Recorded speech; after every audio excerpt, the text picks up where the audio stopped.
Welcome to Simco Audio, Heinrich.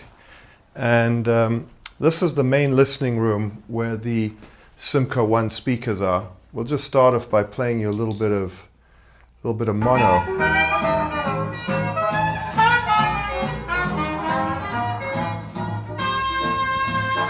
So what we're doing is we're listening to a mono record with a mono cartridge from a company called Miyajima on a turntable, which has been redesigned by Jean Nantais in Canada, which is a very famous turntable called the Lenko that's been fully refurbished in a 100-pound plinth. Sonically really beautiful. Everything in here is made, in a sense, by artists who, Reynard Tharis made this preamp, point-to-point wired, handmade. So it's really a journey of kind of artisanship and artistry. We're listening to a first watt J2 made by the great American designer Nelson Pass. And these first watt amps are basically, they're like things he practices on. They're small, sort of discrete amplifiers with very unique characteristics made with sort of esoteric electronics. And listen to how beautiful this is. Real mono, and of course we're listening to the Simco ONE speakers, which are made, the key feature of these is the fiberglass resin transfer molded horn, and they're just beautiful and musical. And we do this so when people come over to look at the art, they sit in the chair in which you're filming, and they start to stare at this amazing wall of works on paper by Ken Taylor. And getting people to look is really difficult because usually what happens in an art gallery, you're like this. You look for 2 seconds, 3 seconds, 5 seconds if you're lucky. People sit in the chair for 20 minutes listening to this beautiful music. What happens? They start to look at the drawings. They start to pay attention. They start to look at the flowers, the tiger. And after about 10-15 minutes, they ask a question. Who's the artist? They start to look. Getting people to slow down, giving them an experience, is really difficult. I could do this for hours. Let's give you guys a little music on VernissageTV for a change.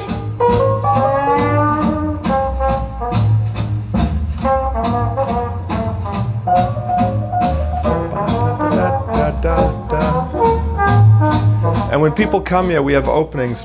This room is packed for hours. Sometimes 2 or 3 people stay 4 hours straight just listening to music. You'll notice we've got a lot of turntables here, multiple tables, different tone arms, different cartridges. It's really heaven if you listen to vinyl records.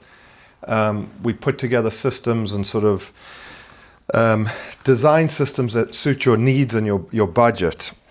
And it's been great. And yeah, we'll turn the music off so we don't have it. How did you come to this idea, to combine visual arts and audio? This is a true story. One of the artists we work with found a cat in the alleyway near our offices in town. We took the cat in. Cat's name was Smokey, real street cat, serial killer, bringing a rat or a mouse every day. I always had a stereo system my whole life, ever since as I can remember, even freshman year Stanford, I had some speakers, Totem speakers and a Bryston amp. I always had like a good system, a nice system. And I bought these, sort of where a lot of people begin and end, as Macintosh and Bowers and Wilkins, which are 2 famous brands, neither of which, once you become an audiophile, you ever want to look at again. But that's a whole other story. And I bought a very expensive pair, not very expensive, $8,000-9,000 pair of bookshelf speakers by Bowers with these diamond tweeters. And every time I'd come home, the tweeters were broken. I went to the store, I'd have to replace the diamond tweeters with $2,000 each. And I caught the cat basically hunting flies on the grill and falling on the tweeters. And this began my journey. Because most people will sort of find speakers and will find the kind of the mainline brands. And they'll find Bowers and Wilkins, Macintosh, Sonos, Faber. And in the audiophile world, once you kind of learn the game, they're sort of like generic. They're sort of high-end generic hi-fi. A lot of celebrities have them. people will be like, I got a Macintosh amp. But like once you kind of, it's not a bad product, but it's not great product. And then I began this journey of trying to find a new pair of speakers and actually having to go outside of my area to find them. And I drove 2 hours to a store called Upscale Audio, which is a famous store run by a guy named Kevin Beasley, one of the big sellers and purveyors of tube-based equipment. And I began this journey of learning. Simultaneously, we were building this property to become an exhibition space, and we wanted it to be experiential. We wanted to do something special. And I quickly realized that one of the things I could do to make a big difference would be to put high-end audio systems in the place. Because when you run galleries, you do beautiful shows, people come to the openings, and you notice people don't really, they don't look at the art for very long. And I wanted to just have a space which is comfortable, you can sit down, you can spend time in the spaces, getting people to slow down. And I realized pretty quickly that having these music systems that really transport you to another environment because the quality is so immediately impressive. And I think what's interesting is most people today have heard in-wall speakers or, hold on. Most people today have heard in-wall speakers or Sonos, and you know, people haven't heard this kind of music before. They might have heard Macintosh and Bowers, but this stuff, when you listen to it, immediately you realize something special is going on.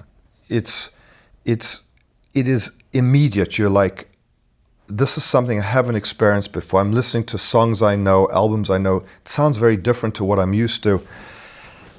And as I learned more and got into it, I realized that this is really a special thing. And then I had to spend quite a bit of money just furnishing the place with audio equipment, close to $1 million. I realized that it would be nice to kind of get people to, it's a terrible business, by the way, to get people into the hobby and become a dealer for certain things. So I contacted brands as I learned that I liked and became a dealer for Bonakey Audio, became a dealer for the most prestigious valve brand in the world, Audio Note, which is an amazing British company that I'm proudly a dealer of. And then I met these young kids in Manchester who had designed the speaker, which I now call the Simco ONE. And I just went deep in it, kind of like I went into the art business. I decided that there should be more American-made products, so I decided to start a line of cables that were American-made, a tone arm for cartridges that's American-made. The tone arm is the thing that goes on the turntable. And I just, like everything I do, I just went really deep, tried to learn everything about it, met these guys who you could even consider gurus who are really knowledgeable about their field, whether it's analog. The analog is the hard part. The vinyl chain is quite complex because it has a lot of elements. And I dove in, as you can tell, and started like a little audio dealership that I think can become something quite nice when paired with the art. Yeah, how do you, you have a lot of different brands. Yeah. And what I realized is you really have a lot of different kind of LP turntables. Yeah. And vintage ones, and you transform them somehow. Yeah. Can you tell me a little bit about how do you go about, or where do you get the vintage ones, and is it all bespoke? Do you get you requests for things? How does it work? So one of the things that you learn when you get into the hobby is when turntables and vinyl was big, 50s, 60s, 70s, the best turntables invented were really the idler drive turntables that are a mechanism that kind of uses a wheel that turns the platter around. It has a lot of torque, so the sound is very dynamic, very musical. And there were a couple of manufacturers. The British made this table called the Garage, the 301 and the 401. The Swiss had the Thorens, and then there was the Lenko, which was the budget table. And once you kind of learn tables and you experience idler drive turntables, you will never, ever, ever go back to a belt drive table which is the cheaper way of making a table. You use a belt to turn it, or a direct drive table, which is very reliable. It's the Techniques DJ tables that you see DJs playing. Once you become kind of an audiophile, for me personally at least, I think the price to performance ratio of idler drive tables is extraordinary, but they're complicated to put together because you have to buy vintage tables, they have to be refurbished. And beyond refurbishing the table, the plinth, which is the wood thing that the table, sometimes slate, sometimes wood, sometimes iron, is very important because it dampens the sound. So cartridges are microphonic. They're very sensitive to vibrations. And what I did is, there's a small community of people spread all over the world who passionately either refurb these tables or make plinths. Again, these are not brands per se. These are individual people who have a passion. And so Jean Nantais lives in Ottawa, and he's very well known in a small community for refurbishing the Lenco and making this platter. Or Carl Ellis, who lives in Manchester, Ray, who's got a company called Classic Turntables, Audio Grail. There's a small handful of them globally, but they take so long to make the product because they're single, these are single owner businesses. Sometimes it can take 9 months to get a plinth, a year to get a table, that I have them all working, making stuff for me, so I can get some level of volume to assemble them. And one of the nice things about this place, you can literally come here and walk out with a fully refurbished idler drive turntable with tone arms, with cartridges ready to go. All of these guys are artisans. They're small businesses. They're not even businesses. They're people who do it for love. What is the most difficult thing in refurbishing these idle drive turntables? I would say the plinth is the plinths are the tables are mechanical, and you can sometimes get a table with a bum motor. You need to replace the motor, but systematically you can get them fixed up and refurbished. Just about money and time and price. When you buy them, they come sometimes in terrible condition. Sometimes you get lucky and they come in great condition. I think the most difficult thing is integrating the vintage table with the plinth in which it sits. And the plinths are all different. So, and there are different philosophies with plinths, but Jean Nantais believes that a plinth should be more than 75 to 85 pounds to dampen. And they're just time-consuming and expensive to make. I think another complication is matching the tone arm. What tone arm do you put with the matching? What tone arm you put with the plinth? So the tone arm has a certain column. It needs to. The whole thing is complicated. But the plinth design, I think, is really a key component. What kind of material do you use for the plinth? Plinths, again, that plinth is birch ply, just layered birch ply. This plinth has got solid wood. There's a thing called constrained layer dampening, where you have birch ply and then you have a thin piece of Panzerholz in it, or a piece of resin. It's called constrained layer dampening. That plinth over there is made by OMA. That is slate, which is one of the best materials you can use. For plinths, again, very difficult to work in slate. Different philosophies, again.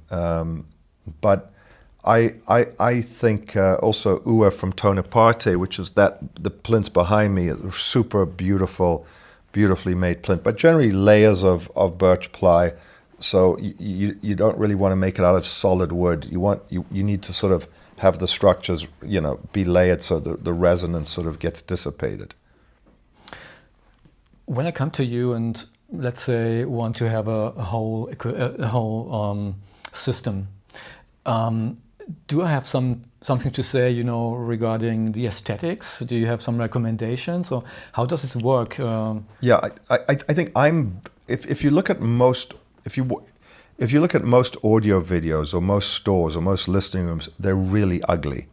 So one of the big problems in high-end audio is there's no aesthetic to it. There's no aesthetic integration. There's the lifestyle component is really secondary to the audiophilia component.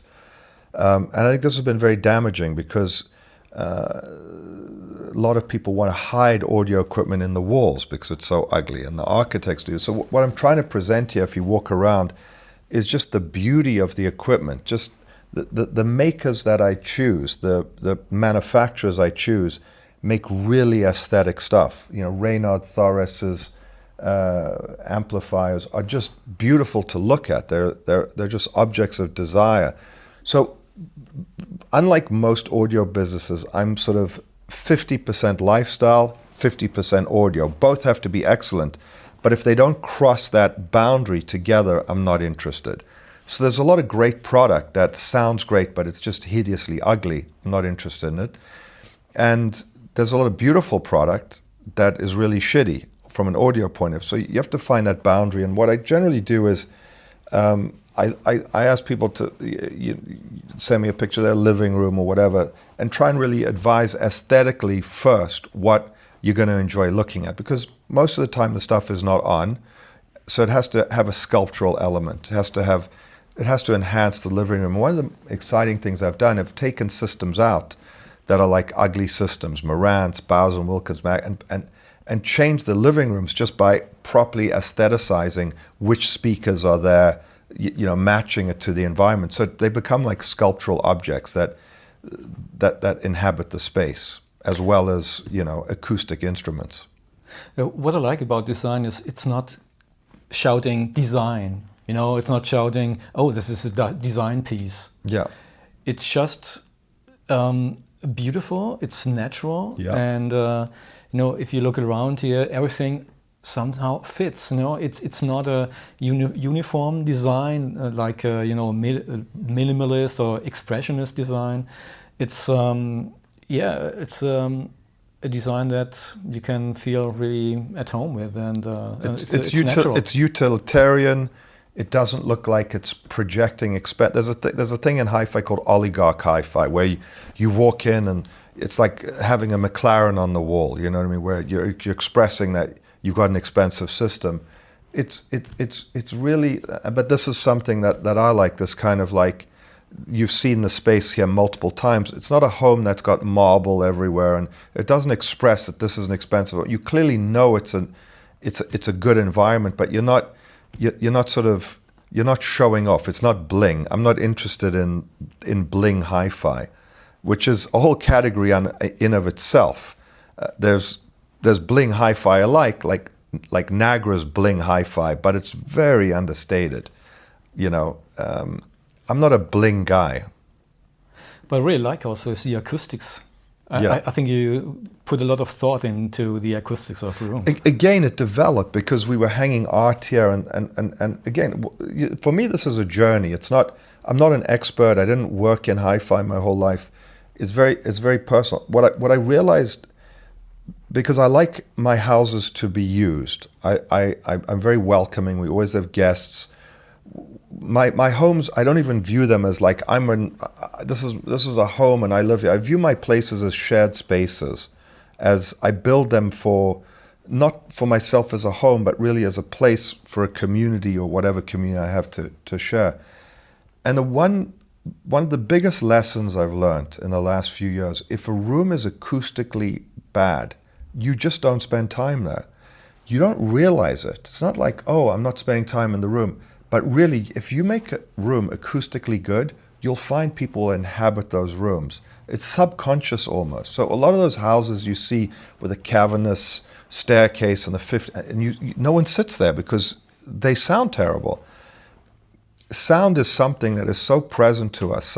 We don't think about it because we most people don't think about it. That I've learned, like as I acoustically treat the rooms, so these rooms become functional. That room I just acoustically treated about a month ago. Suddenly people are hanging out in that room. They're sitting, having a conversation. The music sounds better. So it's not like acoustically treated like you see in the stores where the ugly acoustics are behind. Or you filmed the audio note room with the sculptures. So we have an artist named Kundai Nathan in Zimbabwe who makes these beautiful tapestries out of fabric. And they just happen to be fantastic acoustic treatments. So for example, Sony Music Group has a system from me in their executive lounge, and I just hung Kundai Nathan artworks everywhere. So how do you integrate art? How do you integrate music? How do you bring these disciplines together? It's really difficult because everyone's in a channel. The art guys are in a channel. The music guys are in a channel. The fashion guys are in a channel. The movie guys are in a channel. How do you integrate these disciplines? And this is something that's throughout my life, is always, because I was in the movie business, I've been in different businesses, and I was like, why don't these creative disciplines, why don't they lattice together? Why are they so separate? And I think it has to do with the aesthetics of how you integrate these components together. Very difficult to do. So recommendation, buy art, hang it on the walls. It's a good acoustic, create a good acoustic room. I mean, my recommendation for how people should live is surround yourself with culture, books, art, music. Culture is the one thing that humans do well. It's the one thing that humans do when you listen to good culture, or you see good culture, or you read good culture. And I broadly speak to poetry, literature, music, art. It shows the humanity and brilliance of mankind. When you look at their politics and their war and their beefs and their greed and their money, but when you look at, I sometimes sit in that chair where you're sitting and I listen to something I've never played before. And I can't believe it's real. I can't believe I've never heard it before. It's so good. And I have this hunger just to be like, I'm 54, 55 now. And I've got maybe, if I'm lucky, 45, 50 years left, if I'm very lucky. I got to listen to all this stuff that's been created. I listen to things like I listened to Jacqueline Dupre last week. She's a cellist, very, very well known. I'd never heard it before. If you're in the classical music business, everyone knows who Jacqueline Dupre is. But for me, it was just like an hour of heaven, basically. And I think this is so transportive. And I have this like lust or greed just to experience these things that are sitting on these discs that no one's heard before in a way that is, when you listen on systems like this, it's, you walk out of that room, you go to bed and you're like, what have I been doing? And most people are listening to Sonos in-wall speakers. I think as you get older, you realize that the time you have left is less.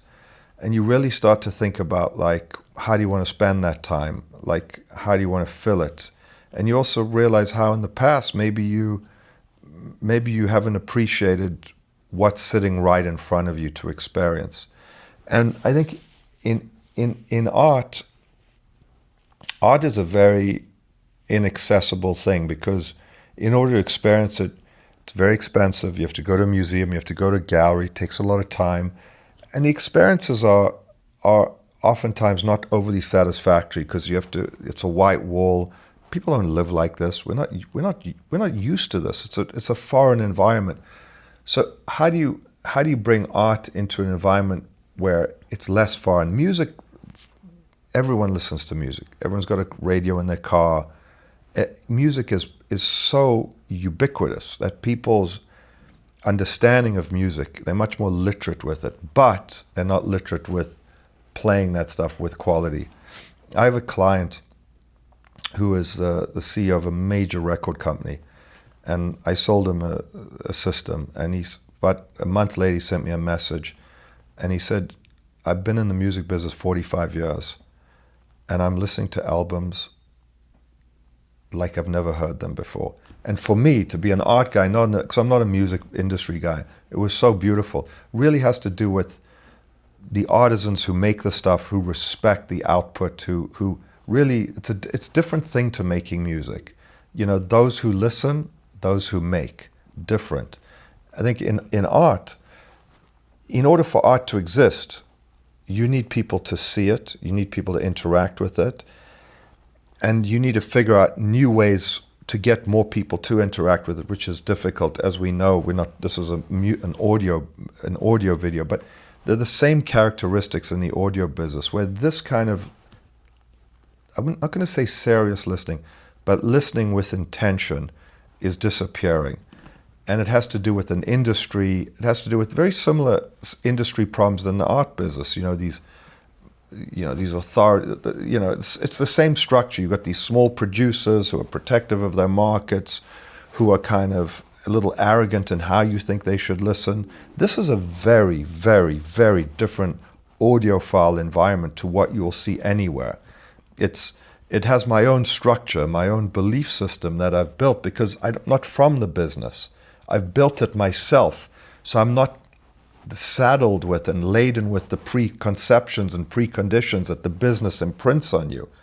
It's very similar to art. I'm not from the art business, I'm from the audio business. When I came into the art business, I didn't work at a museum, I didn't work at a gallery, I didn't come up through the system. So I entered, and then I sort of built it according to my own set of principles and rules, aesthetically, from a business point of view, very similar in audio. I'm building this sort of essentially as a virgin, not coming, not being brainwashed by what it is and what it isn't, and it's been great, and also very grateful to all of these guys who are in their 60s and 70s and 80s who have dedicated their lives to doing this with, frankly, not very good financial returns. These are not guys who are sitting around telling you how much money they raised in venture capital this week and when they're going public. They people who just, eke out a living and do it out of love. And I have a lot of respect for these guys because, they're unrecognized, and in many ways they're very rich because unlike most people, I have a friend who's a distributor. And not a rich guy, lives in a simple, very humble house. But you go into his living room and he must have a $500,000 system. And from morning to night, that guy's listening to music. And he's traveling. He's time traveling. And he is experiencing a better life than the guy on the 400-foot yacht with a helicopter that delivers him sushi. You know what I mean? His life is rich with culture. These experiences you can't pay for, you can't buy. The only way you get them is to dedicate your time, is to allocate, and time is equal for all of us. And I think it's been a great journey, and just again something that I enjoy learning, and something that I'd like to share, and also something that I think really enhances the artistic experience because I can get people into these rooms, which I do. And if you come to the openings and you have people sitting in the rooms for 10, 20, 30, 40 minutes, and actually this painting's so interesting. It's a Ken Taylor painting of a bull. And I hate walking people into a room and saying, this is a great artist. It was just acquired by the museum in Poughkeepsie and the curator, blah, blah, blah. Or it's going to be worth more money in 6 years. Just having people sit and waiting for them to ask, who's the artist? Not, this is Ken Taylor, he's in this, he's at this gallery. I don't want to do that. I just want you to look. Just look, and then ask out of curiosity instead of this is an important artist because this is the, I go to galleries sometimes, and before I'm through the door, I got the spreadsheet there. He's in a group show at this museum and a group show. I'm like, get the fuck out of my face. I haven't even looked at the paintings, for God's sakes. Let me just look at them before you tell me it's good. By the time you walk through the door, if you don't like the show, you're like, I'm an idiot because I don't like this. But so immediately you're set up to feel like a fool. And I think the music's so interesting. You sit down and and it's like you watch people. This is what I do when I play music. I don't look at this. I sit in the chair and I watch their faces. And it's so beautiful. I just watch their face. I watch their reactions, and it's amazing. And that's it.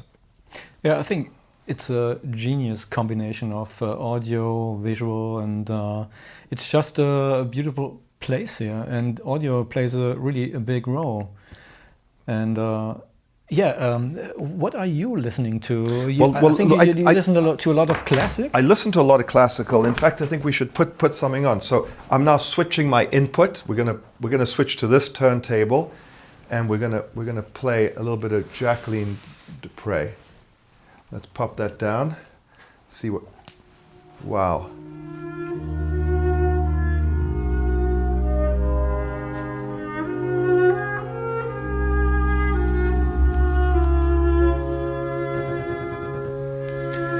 I've been listening to a lot of one of the things that happens when you start listening, and again, I think you eventually end up in classical because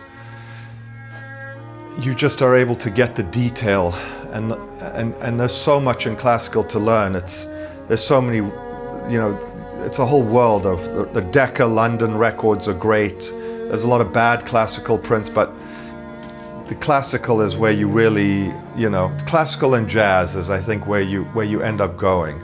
You know, jazz is the classical music of the 20th century.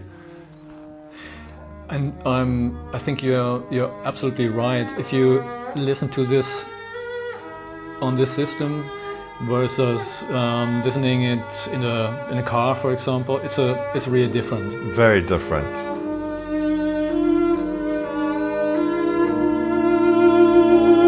You can even hear it on the cell phone when you hear it. How did you design for example, these famous speakers? Did you do a sketch or no? So I met these two 23-year-old guys in Manchester who had designed a speaker.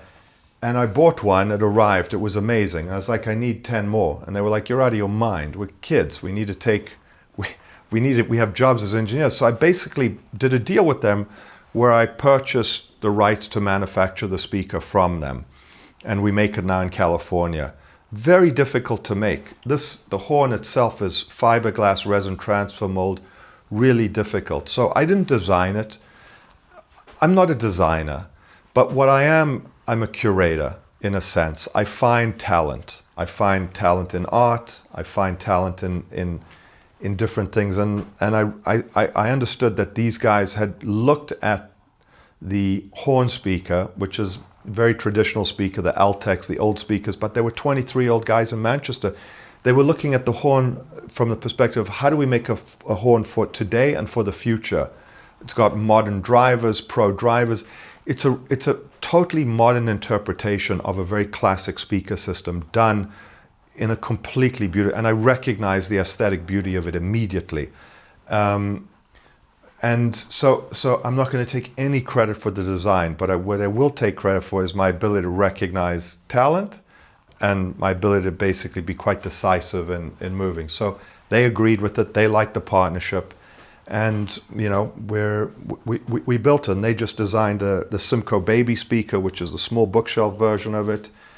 And you know, I don't make the stuff. I don't design the stuff. I just recognize the good stuff. Reynard Thores is a genius designer. If you saw this thing inside, it is so beautiful. You can. I might send you some images to try and pop into the video. Nelson, you know, all of these guys are, it's like curating talent. You know, there's a lot of shitty art, there's a lot of good art, and you find the good stuff. But this has been a journey because manufacturing a production speaker is very complicated. And then we have some tweaks, you know. I make this in black as you filmed in that room. We change the baffles so you can change the stands. We also make the furniture, which is beautiful. This piece of furniture. This piece of furniture, you know, all of this furniture we make on the back wall here. You should video this. We make this. This is a phono stage made this is a beautiful phono stage made, a moving magnet phono stage that we manufacture. This is a switching device that we manufacture that takes different inputs. That's a CD transport from Audio Note, which is a very famous company. Look how beautiful this is. A real piece of esoteric. It's a crazy tone arm. This is a plinth by Uwe from Tonaparte. This is the tone arm that we manufacture, American-made tone arms. It's called the Ahuaca. Look how beautiful that is. Maybe a question that people might ask, why do you have two tone arms? Generally speaking, one for stereo, one for mono. You know, so generally I'm a believer in mono listening. A lot of records all records produced prior to 1958, and all reissues of 1958 records are mono. The Beatles are mono, Hendrix is mono. Listening to mono is very beautiful, has a very specific sonic characteristics. So I'm a big believer is you have a stereo cart on one side and a mono cart. So if you have a mono record, you can play both. Do you have a lot of, vintage LPs, vinyls, Of course. I mean, these are vintage. These, a lot of them are vintage. Sometimes they're reissues. But yeah, a lot of vintage, a lot of Japanese stuff. Most of it is vintage. I think I'm going to play a little bit of Ella Fitzgerald. I don't know if because yesterday I was in a vinyl shop in Pasadena, and they had a really very, very old Sibylline. Which store was it? Oh, it's on. I don't know the street name. It's small or big store? Yeah, it's not that small. It's near the bookstore on this larger street, where you can. It's a nice store. Sibylline, like it's a store. It's a Sibylline. Okay. Is it this size? The store? No, it's it's 10 times the size. No, then something else. Go to Sibylline. That's a great store. Okay, because they had also new 78 RPM things, like 30s or 20s. The best store is Sibylline. Okay, it's great. That's where? It's just in downtown Pasadena. We can go there. And then we'll play a little bit of Ella. So I can also switch to multiple cartridges. It's the wrong smile. It's not his smile, but such a lovely smile that it's all right with me. You can't know how happy I am that we met. I'm strangely attracted to you. This is mono. Someone I'm trying so hard to forget. Don't you want to forget someone too? It's the wrong game with the wrong chips. Yeah, the funny thing is that people think that stereo is always better. That's not the case. Not the case. Such tempting lips that if some night you're free, well, it's alright. It's alright. Just stand here, Heinrich. Just stand here in the middle. Come. You can't know how happy I am that we met. I'm strangely attracted to you. See the sound stage. There's someone I'm trying so hard to forget. Don't you wanna forget someone too? It's the wrong game with the wrong chips. Though your lips are tempting, they're the wrong lips. They're not his lips, but they're such tempting lips that if some night you're free, well, it's alright. It's alright. It's alright with me. And you go to Jacqueline Dupre. For some, it's really good. I mean, the audio, the sound inside here is fantastic, and it's, as you said, it's important to have the damping and stuff like that. But really, the sound and the canvases.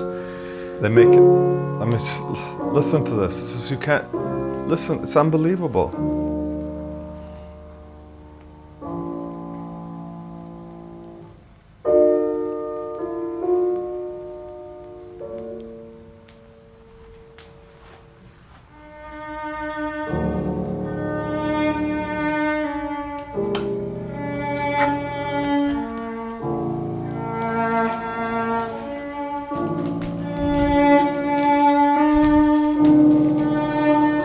You told me you bought a lot of LPs, vinyls lately. I buy a lot from Japan, so all of these are Japanese pressings. So all of these are, I like, you know, I have different strategies for buying. I buy a lot of classical. So, for example, these are Deutsche Grammophon,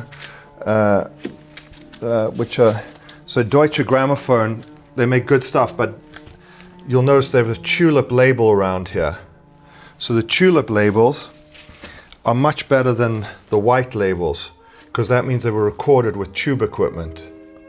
So basically, once you sort of, you get to know the idiosyncrasies of vinyl production, and it makes a huge difference. So these are also more expensive then, I guess. Yeah. So a lot of classical records is $1.50, but then the proper stuff, $50, $80. So that's called Shaded Dog. So living stereo.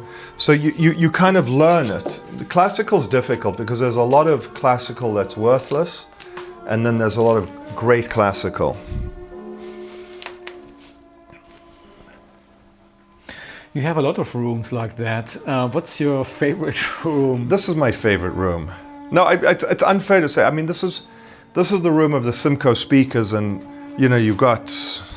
So this is really like where I can sort of show people a lot of different things, because I've got a lot of sources set up here. So I have, for example, you know, so for example, on this input, I actually have 4 inputs here because I've got the switching device. So this is a switching device with a separate power supply. So I can actually turn one input into 4. So I've got 2 tone arms into here, a CD transport, a DAC, all going into one. So I can have a lot of channels basically.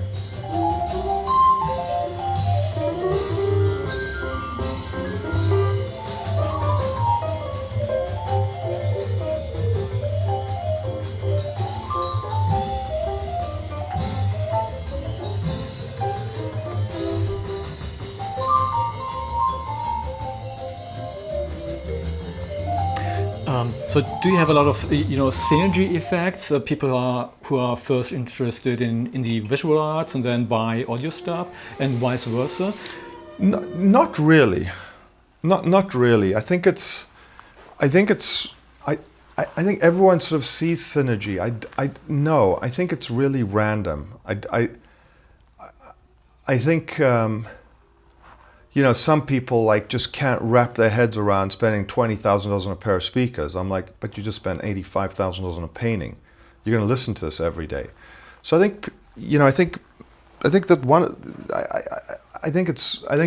art people are very strange. A lot of art people have terrible furniture. They have bad art. They have like good collections, but they have no taste. And then you have designers who have beautiful taste but shitty art. There's the relationship between. It's very hard to find a collector who's got great taste in art, great taste in design and furniture, and audio. They're few and far between. Yeah, it's really funny, huh? It's very strange because you would think that, they would, people interior designers oftentimes, they could put horrendous art on the walls, and it's very peculiar. I mean, so beautiful.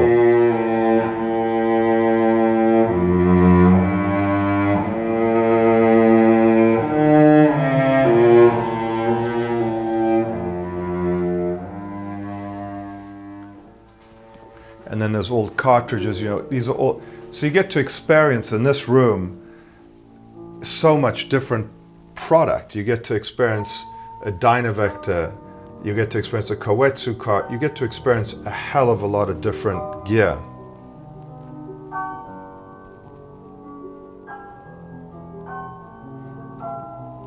What I always like is these, the switches. Yeah, this so beautiful. Special material. Well, this is Swiss. This is the Thorens. That's Swiss product.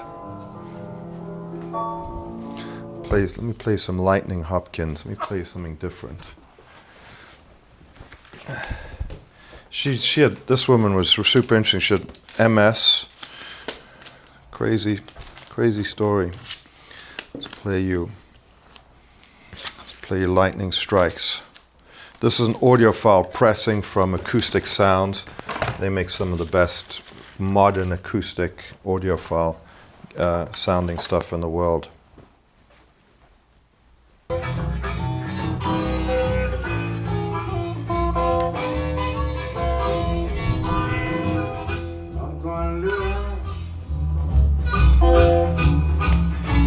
I'm gonna get me a mojo in.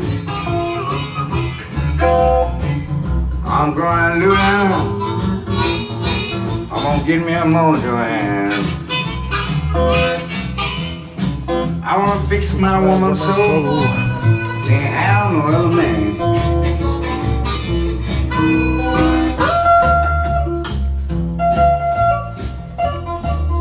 You know what's also funny is when people have new stereo equipment and they want to demonstrate it, they push up the loudness and also volume like far too much. In this, you can listen at a normal volume and it sounds great. I laid down thing.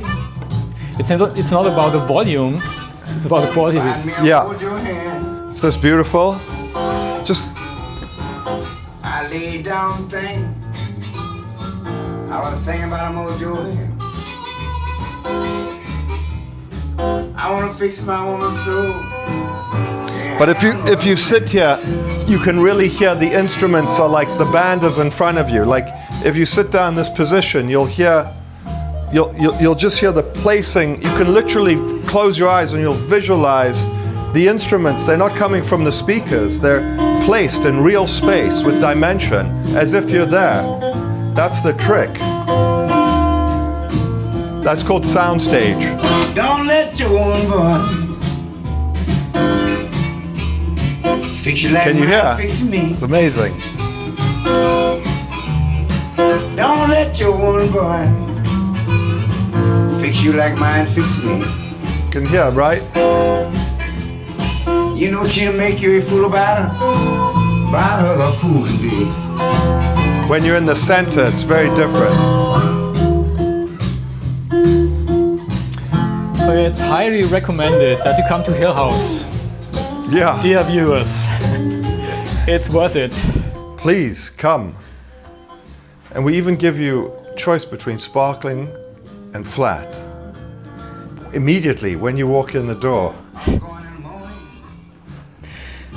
Thank you so much. My pleasure. Stefan, do you want to add something?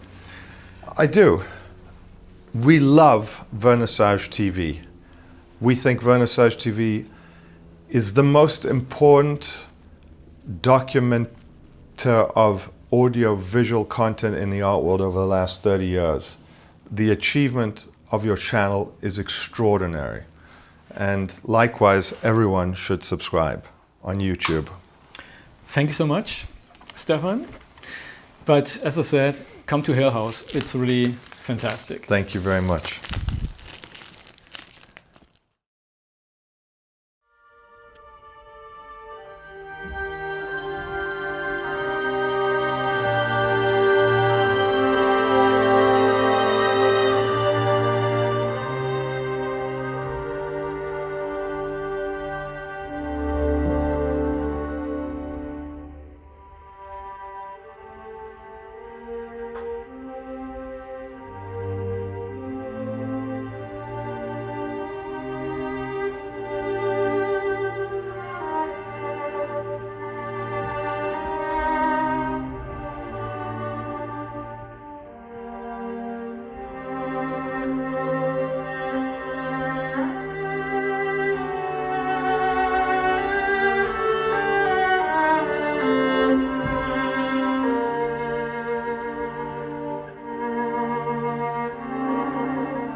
So we're in downtown Pasadena. This is Sibylline Records, which is my favorite record store.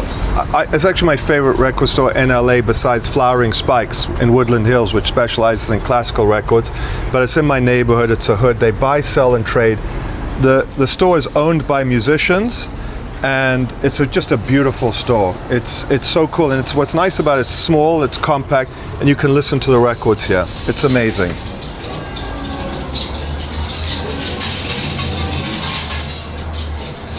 And what I love about this store, it's very personal. It's not too big, so you don't get overwhelmed. And it's just a great store. And what's great is everyone who works here has just great knowledge about music, so it's very curated. And great spot. That's it.